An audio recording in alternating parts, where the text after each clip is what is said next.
con tu luz. Eclesiastés 6, del 1 al 2. Y voy a estar mencionando versículos y ustedes los pueden leer en la pantalla. Es importante que los anoten también. Y la palabra del Señor dice así: hay un mal que he visto debajo del cielo y muy común entre los hombres, el del hombre a quien Dios da riquezas y honra y bienes y honra, y nada le falta de todo lo que su alma desea, pero Dios no le da la facultad de disfrutar de ello, sino que lo disfrutan los extraños. Esto es vanidad y mal doloroso. Qué pena, ¿verdad? Qué pena tener todo lo que nuestro corazón desea, todo lo que nuestro corazón anhela para ser felices y aún así no serlo, ¿verdad? El otro día me acordaba de un libro que me regalaron, una narración literaria escrita en el año 1937, donde su protagonista principal era un joven saludable, que había alcanzado muchas cosas en su vida, como por ejemplo el trabajo que tenía, que le permitía viajar por todas partes como historiador. Sin embargo, este hombre tenía un problema. Él no podía entender cómo la vida, cómo la injusticia, cómo la monotonía terminaban de alguna manera enfermándolo, causándole náusea. Le daba náusea no poderle encontrar sentido a la vida. Le daba náusea no poder disfrutar de ella. Le daba náusea ese vacío que sentía y que no sabía cómo llenarlo. Lo triste del libro es que yo no solamente podía ver el sufrimiento de su protagonista, sino que también podía ver el sufrimiento del autor, un gran filósofo de aquella época que expresaba con sus palabras su resentimiento ante la vida, su decepción ante la vida. Lo peor de todo es que no solamente él piensa así, sino que hay muchas personas que también piensan así, muchas personas que están cansados de lograrlo todo y al final esas cosas no le llenan, están cansados quizás de no ser felices después de haber hecho tantas cosas. Están cansados y se rinden ante esa búsqueda de la felicidad. Es como que si se dieran el derecho y ya no les importara. Y es un derecho que todos tenemos, por lo menos eso es lo que dice la Declaración de Independencia de los Estados Unidos, que todo hombre ha sido creado por igual y que tiene derecho a la vida, a la libertad y a la búsqueda de la felicidad. Así que el título de la prédica de hoy va a ser ese: en busca de la felicidad, o mejor dicho, la verdadera felicidad. Y si me acompañan,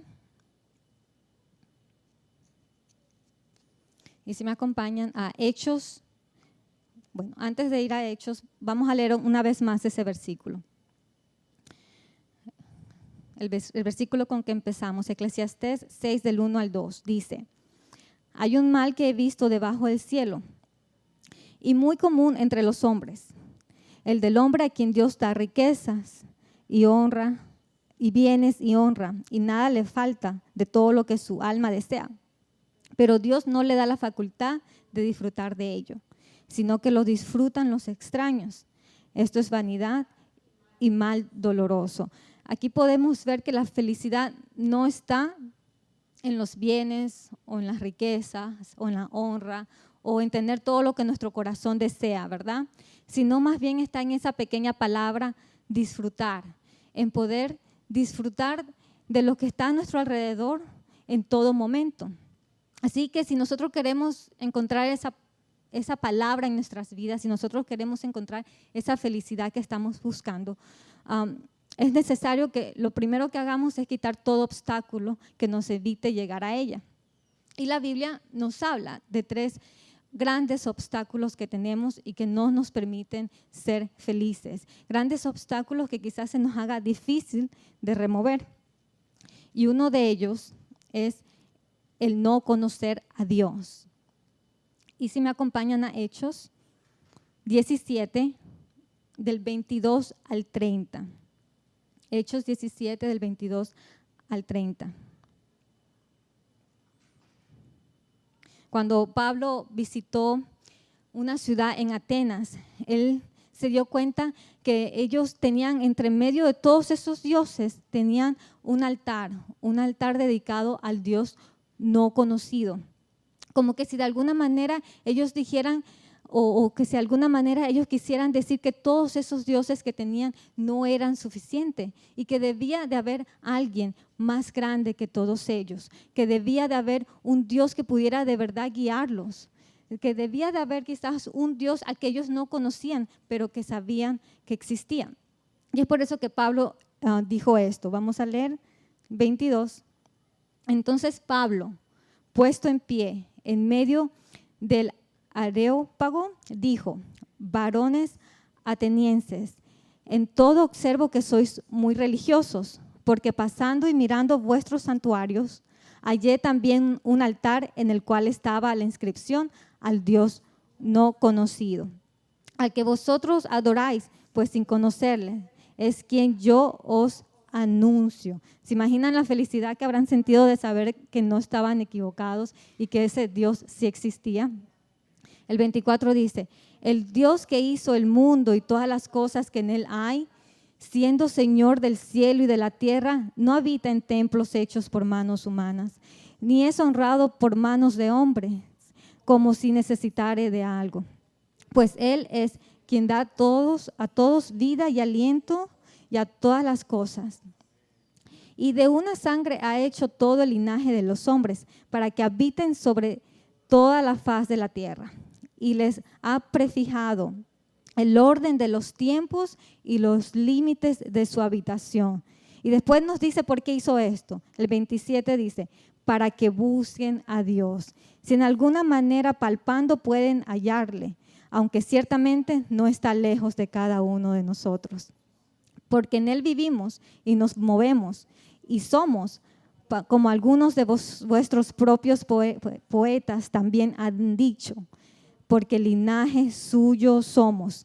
Siendo pues linaje de Dios, no debemos pensar que la divinidad sea semejante a oro, a plata o piedra, escultura de arte y de imaginación de hombres.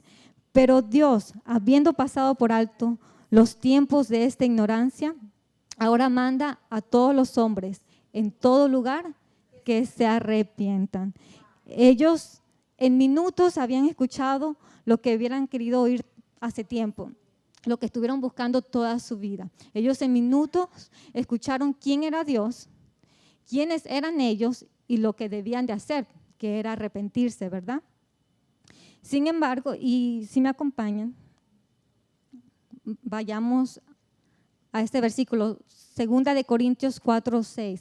Vemos aquí cómo ellos pasaron de las tinieblas a la luz, una luz que tuvo que haberles dado, no sé, alguna alegría. Y vemos este versículo cómo lo confirma.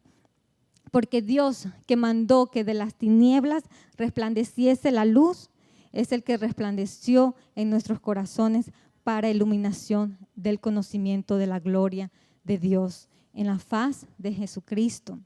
Lo malo es que no todos aceptaron esa luz, no todos estaban listos para eso. Veamos qué pasa en el versículo 34, regresando a Hechos 17, 34 dice: mas algunos creyendo, juntándose con él, o sea Pablo, entre los cuales estaba Dionisio, el Areopagita, una mujer llamada Damaris y otros con ellos. Aquí vemos que algunos creyeron y otros también, pero no todos creyeron. No todos estaban dispuestos a conocer al verdadero Dios.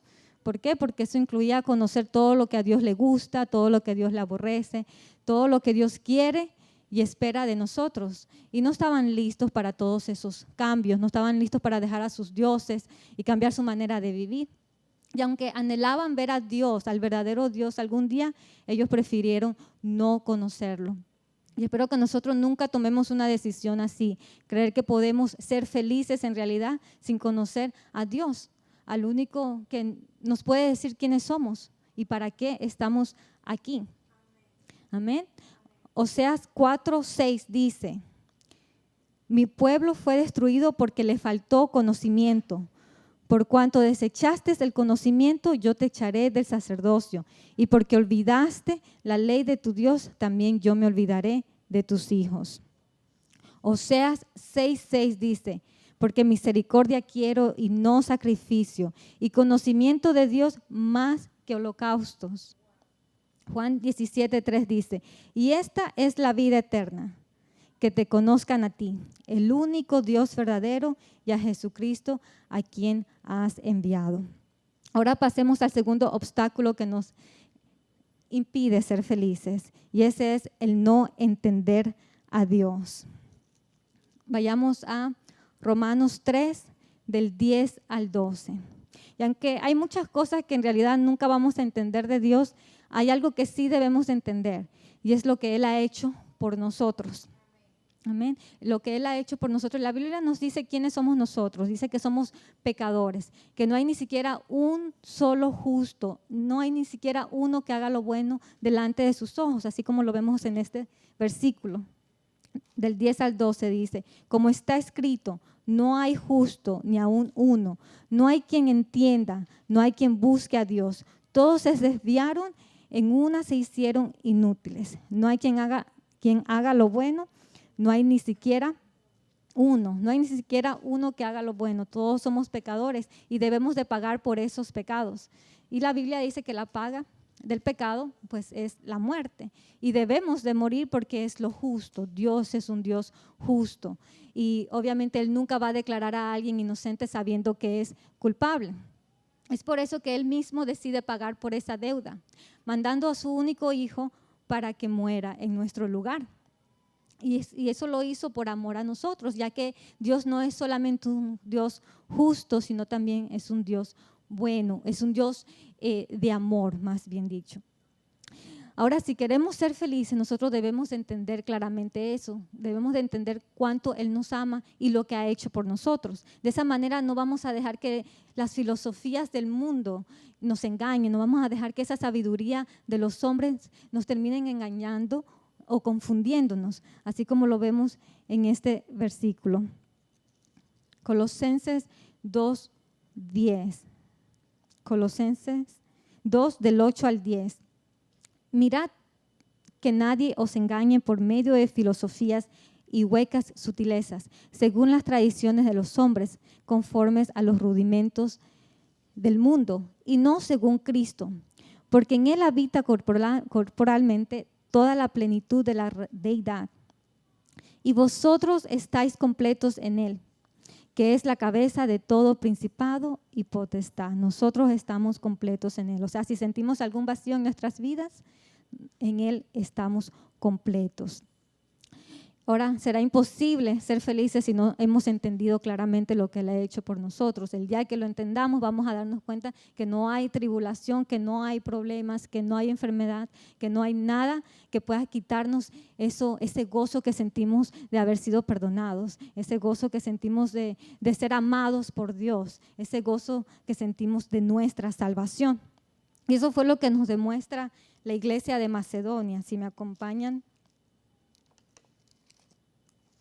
a 2 de Corintios 8, del 1 al 2. Asimismo, hermanos, os hacemos saber la gracia de Dios que se ha dado a las iglesias de Macedonia, que en grande prueba de tribulación, la abundancia de su gozo y su profunda pobreza abundaron en riquezas de su generosidad. Aquí vemos que la iglesia de Macedonia sabía perfectamente lo que Dios había hecho por ellos. Y es por eso que esa grande prueba de tribulación no fue suficiente para quitarles el gozo de su salvación. Ellos habían sido capaces de unir esos dos contrastes, la grande prueba de tribulación y el gozo, esa abundancia de gozo. Ellos habían podido unirlos y mantenerlos en un mismo versículo. Me imagino si nosotros también podemos hacer eso en nuestras vidas. Vayamos al tercer obstáculo, que es el no confiar en Dios. No confiar en Dios. Y el no confiar en Dios creo que es el obstáculo más difícil de remover, incluso para los hijos de Dios, porque nosotros podemos tener todo el conocimiento de Él, podemos entender claramente lo que ha hecho por nuestras vidas, pero cuando se trata de confiar en Dios, de alguna manera el temor, el miedo siempre termina ganando. Así que si queremos ser realmente felices, necesitamos buscar la manera de ganarle a ese temor. Y la Biblia nos dice cómo. Vayamos a Jeremías 38, del 2 al 3. Jeremías 38, del 2 al 3. En esta historia vemos cómo el profeta Jeremías fue tratado injustamente por decir la verdad. Fue tratado cruelmente, más bien dicho. Y vemos que nadie en sí hizo nada por eso. Él quería de alguna manera dejarle saber al pueblo, a ese pueblo infiel, a ese pueblo que estaba lleno de pecados, él quería dejarle saber que tenían que rendirse ante el rey de Babilonia. Ellos no tenían escapatoria, no valía la pena pelear. Ellos no habían querido servirle al Dios verdadero y ahora iban a tener que servirle a un rey malo, y tenían que servirle pues como esclavos. Entonces eso es lo que él comienza a contarles en esta historia. Y veamos lo que él dice. Jeremías del 2 al 3 dice: así ha dicho Jehová, el que se quedare en esta ciudad morirá a espada, o de hambre, o de pestilencia, mas el que se pasare a los caldeos vivirá, pues su vida le será por botín y vivirá. Así ha dicho, de cierto será entregada esta ciudad en manos del ejército de Babilonia, del rey de Babilonia, y la tomará. Y veamos qué pasa cuando él termina de dar ese discurso. Vemos aquí que los príncipes se enojaron mucho y dijeron esto. Versículo 4 dice: y dijeron los príncipes al rey: muera ahora este hombre, porque de esta manera hace desmayar las manos de los hombres de guerra que han quedado en esta ciudad, y las manos de todo el pueblo, hablándoles tales palabras, porque este hombre no busca la paz de este pueblo, sino el mal.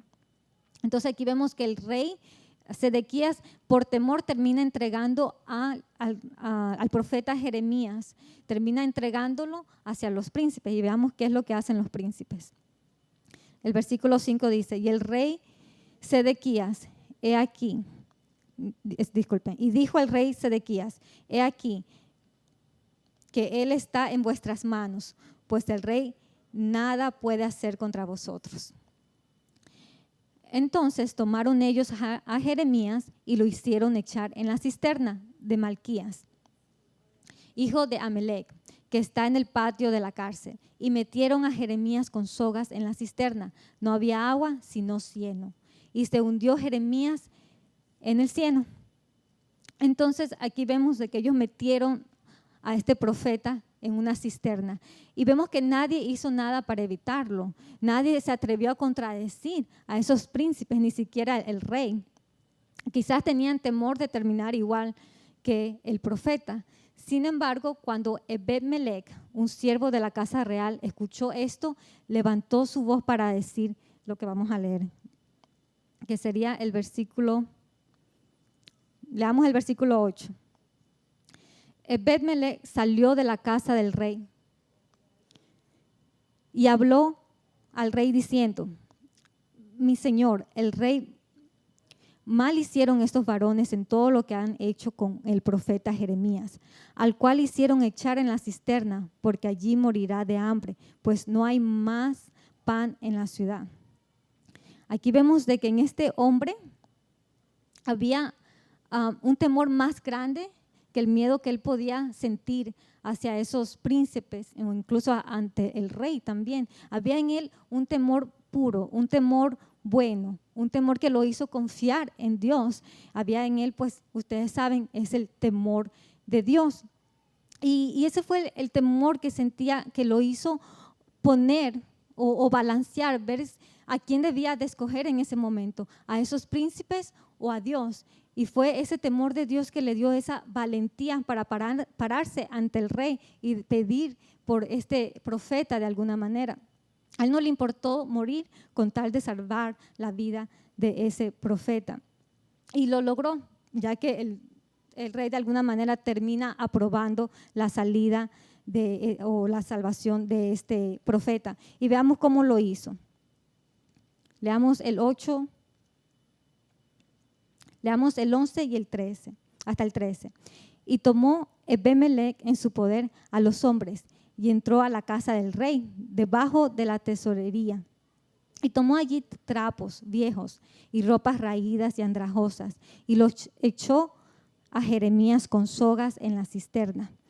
Y dijo el etíope, Ebemelec, a Jeremías: pon ahora esos trapos viejos y ropas raídas y andrajosas bajo los sobacos, debajo de las sogas. Y lo hizo así Jeremías. Vemos que él no solamente quería salvar a Jeremías, sino que quería sacarlo de ese lugar bien, que esas sogas no le dolieran.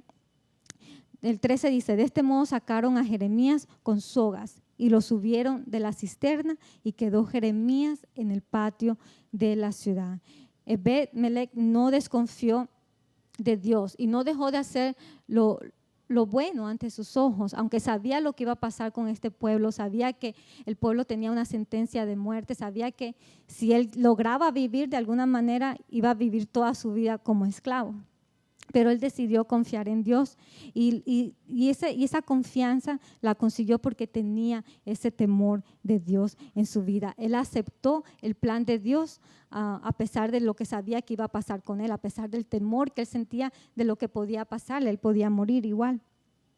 Entonces, veamos lo que dice Proverbios 14:26. En el temor de Dios, en el temor de Jehová, está la fuerte confianza, y esperanza tendrán sus hijos. Veamos qué hizo Dios con este hombre. Jeremías 39, del 15 al 18.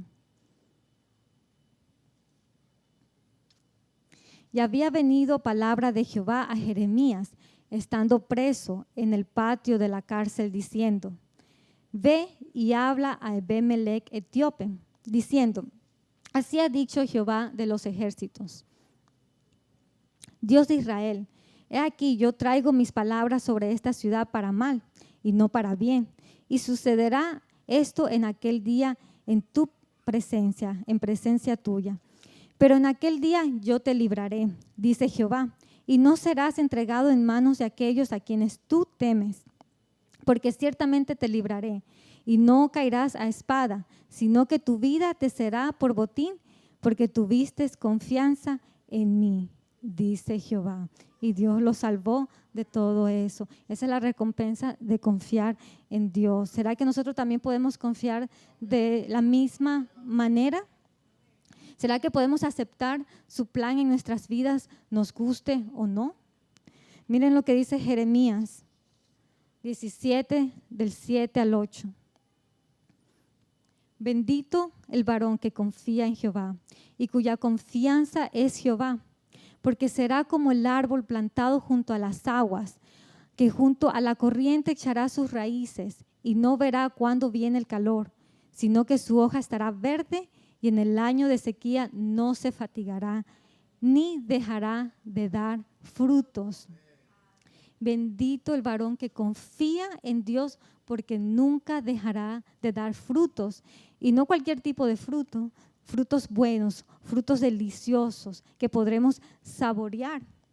Me imagino cómo sabrán los frutos de aquellos que no conocen a Dios. ¿Cómo sabrán los frutos de aquellos que no han entendido lo que Dios ha hecho en sus vidas? ¿Cómo sabrán los frutos de aquellos que no confían en Él? Quizás no tan bien, ¿verdad? Quizás no tendrán buen sabor. Quizás es por eso que los frutos de Caín no fueron aceptados. O quizás es por eso que a este filósofo le daba náusea la vida. Quizás eran sus propios frutos que le causaban estas náuseas. Así que si nosotros de verdad queremos encontrar esta felicidad, esta verdadera felicidad, debemos de entender lo que Dios ha hecho por nosotros, debemos de confiar en Dios, debemos de conocer al verdadero Dios. Debemos de quitar todos esos obstáculos que nos impiden llegar a la verdadera felicidad. ¿Por qué? Porque el día que intentemos hacer eso, el día que intentemos quitar esos obstáculos, nos daremos cuenta de que eso es algo que no podemos hacer solos. Eso es algo que no podremos nunca lograr sin la ayuda de alguien. Nos daremos cuenta que necesitamos a alguien para lograrlo. Y es por eso que Jesús decía, si me acompañan a Juan 14, del 24 al 26. Juan 14, del 24 al 26.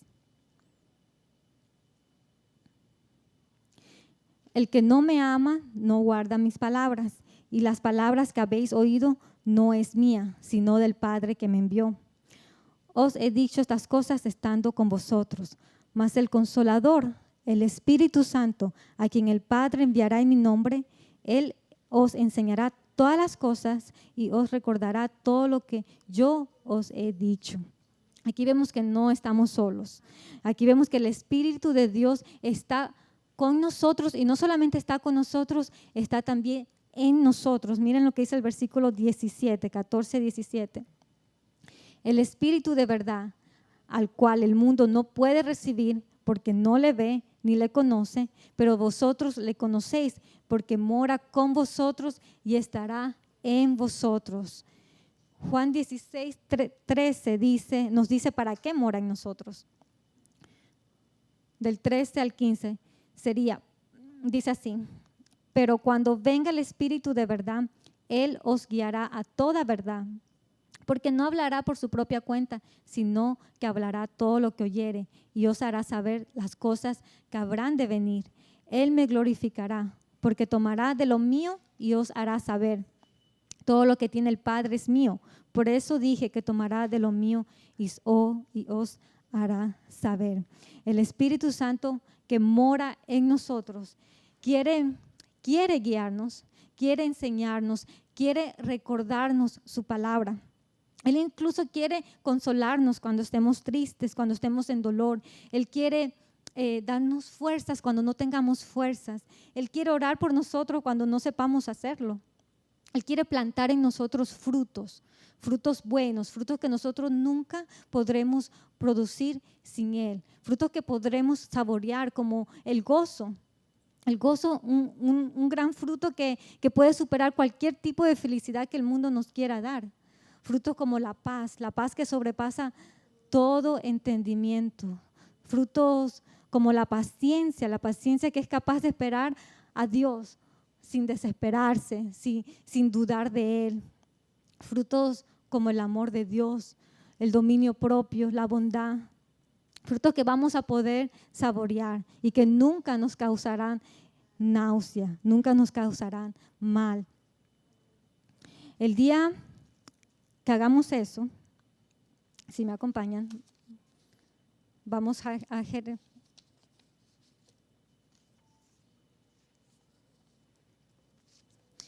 vayamos a Gálatas 5, 16 al 17.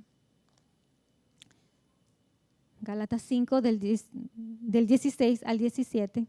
Aquí vemos lo importante que es que dejemos que el Espíritu Santo haga todo lo que Él quiere hacer, todo lo que les acabo de decir en nuestras vidas, porque a veces queremos hacer todo lo que nuestra carne desea, todo lo que nuestra carne quiere para nosotros, nuestra naturaleza quiere para nosotros, y no dejamos al Espíritu hacerlo. Gálatas 5:16 dice: digo pues, andad en el Espíritu y no satisfagáis los deseos de la carne, porque el deseo de la carne es contra el Espíritu y el del Espíritu es contra la carne, y estos se oponen entre sí para que no hagáis lo que quisieres. El día que andemos en el Espíritu y no en la carne, el día que dejemos al Espíritu hacer todo lo que quiera hacer en nuestras vidas, ese día nos daremos cuenta que la verdadera felicidad no está en las emociones o en las circunstancias o en las emociones, sino que está más bien en Dios. Depende de Dios, depende de qué tanto nosotros podemos disfrutar de Dios, de su presencia, de su amor, de sus frutos.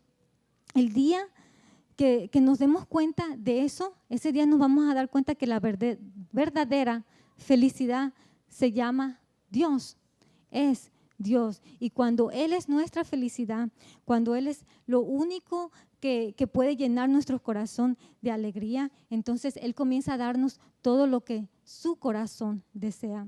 Él comienza a darnos honra, comienza a darnos bienes, riquezas, y también nos daría pues la facultad de disfrutar de todo eso. Así como lo vemos en este último versículo, si me acompañan a Eclesiastés 5, del 19 al 20. Asimismo, a todo hombre a quien Dios da riquezas y bienes y le da también la facultad para que coma de ellas y tome su parte y goce de su trabajo, esto es don de Dios. Porque no se acordará mucho de los días de su vida, pues Dios le llenará de alegría el corazón. Hermanos, pongámonos de pie. Así que no olvidemos que nuestra felicidad es Dios. Y aunque en el mundo tendremos aflicciones, tendremos problemas, habrá dolores, habrá sufrimientos, no olvidemos que el Espíritu de Dios está en nosotros. Y la Biblia dice que el que está en nosotros es más fuerte que el que está afuera, que es más fuerte que todas esas aflicciones y todos esos dolores y todos esos sufrimientos que podamos pasar. Y por eso que Jesús dice en su palabra: en el mundo tendréis aflicción, pero confiad que yo he vencido al mundo. Así que hoy los animo a buscar la verdadera felicidad en el único lugar prácticamente donde la podemos encontrar, en Dios. Amén.